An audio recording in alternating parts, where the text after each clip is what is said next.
Good afternoon, dear students. I hope you all are keeping well. Dear children, stay home, stay safe, take care of your health, and as well as it's very important for you all to study. So, study, follow the guidelines given by the government. Now, in our yesterday's session, as we have seen, what is a group discussion? What do you mean by group? What is a group discussion? What are the procedures to be followed when you are discussing in a group? What is the evaluation criteria? Then what kind of topics you can take, how you can contribute while discussing in a group. These all points we have seen in our yesterday's session. My dear children, in our today's session we are going to study the language of group discussion. The language means whatever language we are using while discussing in a group is absolute fine, but as I told you that there are certain expressions which you should use while you are discussing anything in a group. So we'll have a look at that, and then we will move towards our question answer session. So here the language of group discussion that you can find on your in your textbook on page number 167. That is, if you are expressing your opinions, you should use the word I believe, or I think, or in my opinion, or it seems to me. Then could I make a point please? These are the points which you can use while expressing opinions. Then, expressing agreement. You can use first, absolutely. The second point, you're right. The third point is, I fully agree with. Then, while expressing disagreement, if you're not agree with the point or what thing is going on in the group, you can express your disagreement by following these expressions. First example, I'm afraid I don't agree with. You can say, if you are not agree with the point, with the discussion going on in the group, and if you want to interfere, if you want to show your disagreement, you can say, I'm afraid I don't agree with. I can see your point, but the second point is, I can see your point, but third point you can say, I'm sorry but I see it little differently. The fourth point is, you may have something there, but the fourth point is, you may have something there, but the fifth is, I respect your point of view, but I am sorry I can't go along with you. Fifth point is, I respect your point of view, but I can't go along with you. It means you are showing your disagreement, but in a very polite manner. Then, while making suggestions, if you want to give suggestions to you in a group discussions, you can say, I think we should, why don't we, couldn't we, or let's, don't you think we could? This kind of expressions you can use while making suggestions. Then, when you are asking for opinion, when you are asking the participants for their opinion, what points you can use? You can say, what's your opinion on? About the topic, what's your opinion on? Then, what do you feel about? You can ask, what do you feel about? Third point, I wonder, what do you think about? Fourth is, I would like to know your stand on. The fourth point, you can say that, I would like to know your stand on. Then sixth point, if you're interrupting something, it means whatever discussion is going on, if you want to interrupt in that, maybe by making some suggestions or by agreeing or by disagreeing, if you're interrupting, then you can use the following points saying that, I'm sorry to interrupt, but then you can put on your point. Second is, excuse me, could I add something please? It means you are agree with whatever discussion is going on and you are just simply asking to add your suggestions on that. And third is, that's true, yet I. Then you can conclude your point. The seventh one is handling interruptions. Now you have interrupted in someone's conversation. Now, if you have been interrupted by someone while the group discussion is going on, then how you can handle that? Handling interruptions, you can say, just a moment please. The first point, you can say, just a moment please. Then second, if you could just let me finish. So if someone has interrupted while your discussion or while your conversation is going on, you can say, if you could just let me finish, please. The third point, could I finish what I am saying? It means you're very politely asking them that you're asking them to finish whatever you're saying. And fourth is, could you hold on a moment please? Could you hold on for a moment please? Can you please wait for a second, so that whatever point you're speaking, you can finish it off. And the last point is concluding. How to conclude your group discussion? By, to summarize or to conclude. So you have come on an outcome, the result is right before you. Now you are to end up the group discussion. So you can use the point to summarize or to conclude. Then whatever decision is been taken by the judges, you can say that. Then you can say, we can conclude by saying that, now yes, finally you have come up to this decision, so you can say that now we can conclude up by saying. And the last is, let's run quickly through the main ideas before concluding the discussion. You can say that, let's run quickly through the main ideas before we conclude the discussion. This is how you can end up in a group discussion session. Okay. Dear children, I hope you have understood the lesson.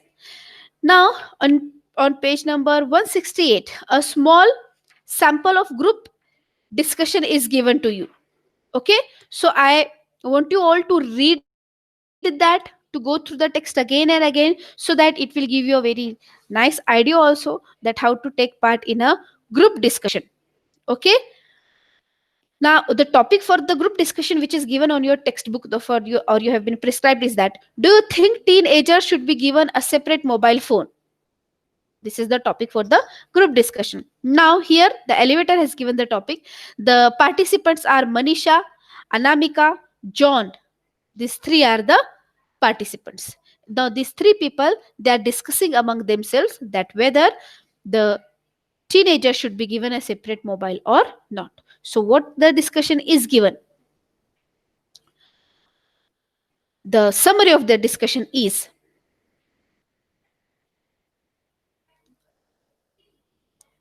for a particular period of time, the mobile should be allotted to the students, that the student should not be, will become couch potato, that they will continuously not sit and enjoy the TV. Okay. For a particular period of time only, the mobile should be allowed. Okay. And if they will not, the parents will not allow the mobile phone, then the students may become violent, they may rebel, or so kind of things. Okay. They can use for these phones, but they should be made to use them judicially. Yes, mobile phone should be used. Mobile phone should be given to students, but only for a particular period of time, so that they can use it for their educational purpose and so on. Not just to chit chat, or not just to uh, pass their time by using mobile phone. So this is what a kind of sample of group discussion is given in your textbook. Now we will move towards our brainstorming session. The question A1 itself is very interesting topic. It is dealing with that teenagers are more inclined towards junk food nowadays. Okay. So now here you have to write the dialogue on your own. The participants are Rama, Asif, Arav, Rachna. One person is of course the elevator, and you have to write. Who would like to start? You can take Rama, Asif, Arav, Rachna. Anyone, any name you can take, and you can participate on this. Sorry, you can participate on this discussion. Now how you will participate? So students, take this as an assignment. After reading the first sample of group discussion on page number 168, you have to solve this question of page number 169 as an assignment of group discussion. It means you're going to write. For this, if it is possible for you, you can take the help of your friend. You can take down their views, and using all the points and whatever you have understood by group discussion, you have to solve this question. Okay. Now we will move towards next question, A2. It says that, read the following statements. If you agree, say yes, and if you don't agree, say no. State the reason for your opinion. 12 statements are given. You have to say first whether you are agreeing and if you're not agreeing, and you have to give the reason for your agreement also and for your disagreement also. The first statement is, it is not possible to guess the topic for group discussion, then there is no need to prepare. This is the statement. No. The answer is no. And the reason is, topics for group discussion are mainly chosen from things happening around us. We choose the topics from the things which is going around us. So we must keep our minds open and receptive to the happenings around us. So we must be very much familiar with the things what is going around us. The second statement is always have discussion with your family and friends on different topics. Yes, we should always have discussion with our family or friends on different topics. It will help us to form the right sort of views or opinions. The reason you can write that, it helps us to form the right views or opinion. The statement third is you must aim to get noticed by the elevators. No, I should not aim to get that I should get noticed by the elevator. The reason is we must get noticed mainly by the force of our arguments and our active involvement in the discussion. We should get noticed by our argument and our active involvement in the discussion. Elevators are experienced to assess our analytical power and assertive approach. The people who are judging you, the people who are your elevators, they are very much experienced and they judge you by your assertive approach and analytical power. The fourth statement is forget the elevator and look at the participants during the discussions. Yes, you should forget about the elevator. Elevator is a passive observer. Elevator is not, or the judge is not going to speak any single word, or he or she is not going to present his or her opinion. The discussion is going to happen only amongst the participants. And if you are paying attention towards the elevator, it is sorry, if you are paying attention to the evaluator, the person who is evaluating you, sorry, not elevator, evaluating you, if you are paying attention to the evaluator, it shows that you have a distracted mind. Then fifth is you should raise your voice to be heard by everyone. Speak for a long time to show your knowledge. No, no, not necessary. Okay, our voice should not be very much high, neither it should be very much low. We are participating in a group discussion. We are there to whether show that we are agreed with the point or we are disagree with the point. It doesn't need anything to do with our knowledge. Okay, our grasp of the topic must come out naturally through the novelty of our arguments. Whatever points we are presenting in the group discussion, it should show the novelty of our thoughts. The fifth, sixth point is you should always take the opportunity to begin the argument. No, though initiating a discussion is a good thing, it shows the leadership qualities. But sometime you should wait. You should take another person to take a lead. Seventh is take a strong position or view and defend it till the end. No, you should not do that.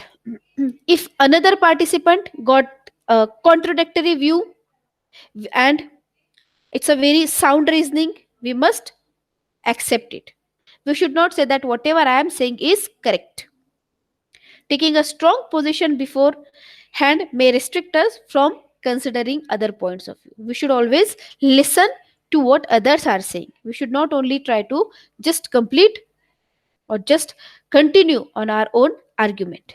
The eighth statement is do not keep waiting for your turn to speak. You have to be alert and quick. Yes, you should not wait for your turn to speak. You should be very much alert. It means you should be a good listener. You must be alert and quick. Okay?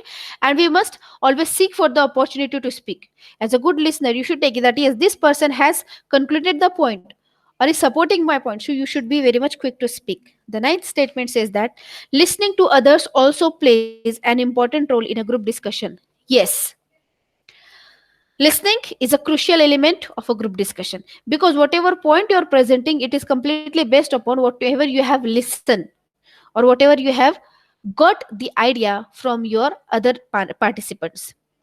The 10th is you must interrupt a person if you do not agree to his opinion. No, you should not interrupt if you not agree with the opinion. Why? Everyone has the right to hold individual opinions. Everyone's individual opinions is different. Moreover, interpretation denies the person the opportunity to complete his views. We can take up the counter argument as soon as he finishes his or her views. As soon as the person finishes his or her views, you can put the counter argument regarding his or her point. 11th is show your leadership skills by being assertive, not aggressive. Yes, you should show your leadership skills by being assertive. Assertive is a positive trait. It is a good sign of a leadership qualities. And aggressiveness, on the other hand, it will not bring out any conclusion, but it will simply shows that yes, you are very much aggressive. You just wanted to prove that whatever you have spoken is correct. The 12th and last point is participating in a group discussion also means helping everyone to reach a consensus in spite of difference of opinion. Yes, group discussion help us to realize that about the topic whichever you are going to speak, there are many people who has their different views, different thoughts regarding that particular topic only. Moreover, the participants must be able to feel the pulse of the discussion, that yes, why we are discussing on a topic, that we wanted to get some outcome of that, we wanted to get a result from that, that's why we are discussing. Okay students, so we are done with A2 question.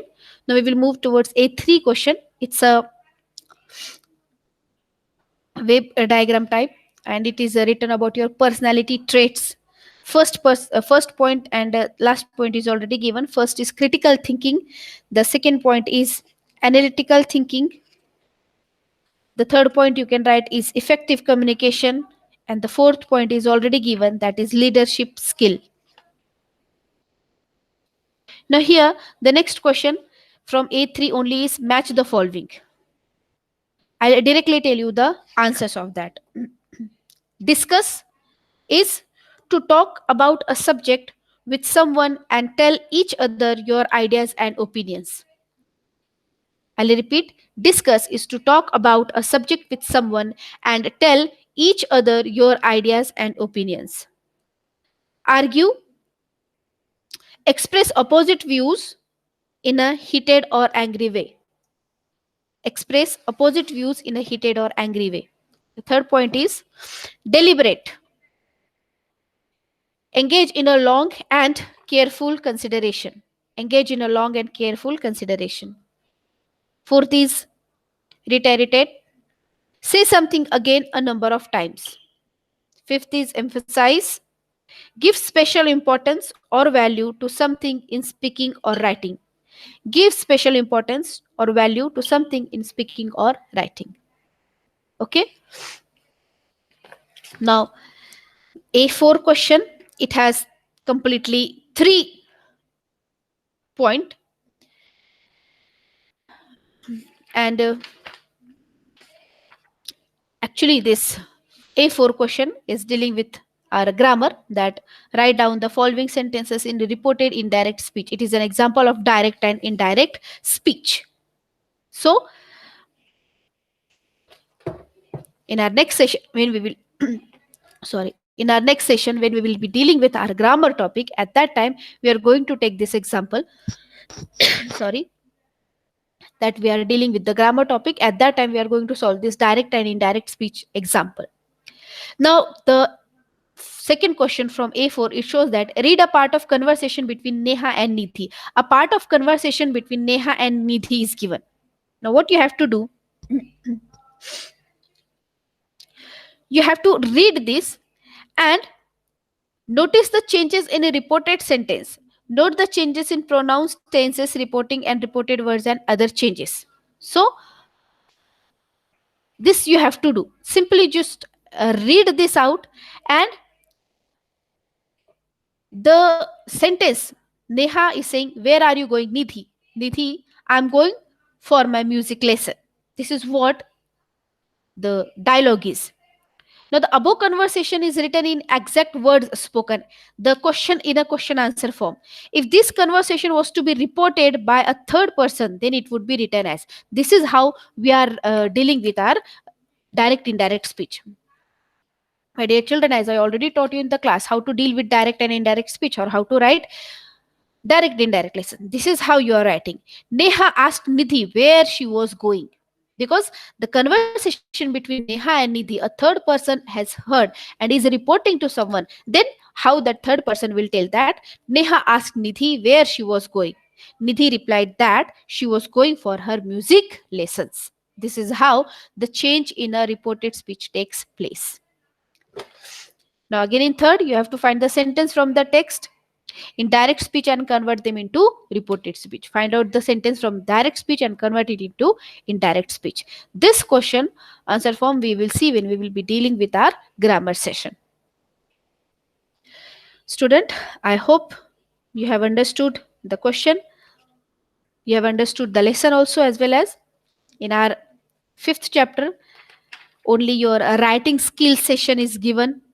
The topics for your group discussion have been given. So prepare the topic, have a small preparation in your mind regarding the topics which we are, which is given in your textbook. I hope you have understood everything. In our next session, we will be dealing with our grammar. Till then, students, I would like you all to stay home, stay safe, study, take care of your health and the health of your near and dear one. Bye bye.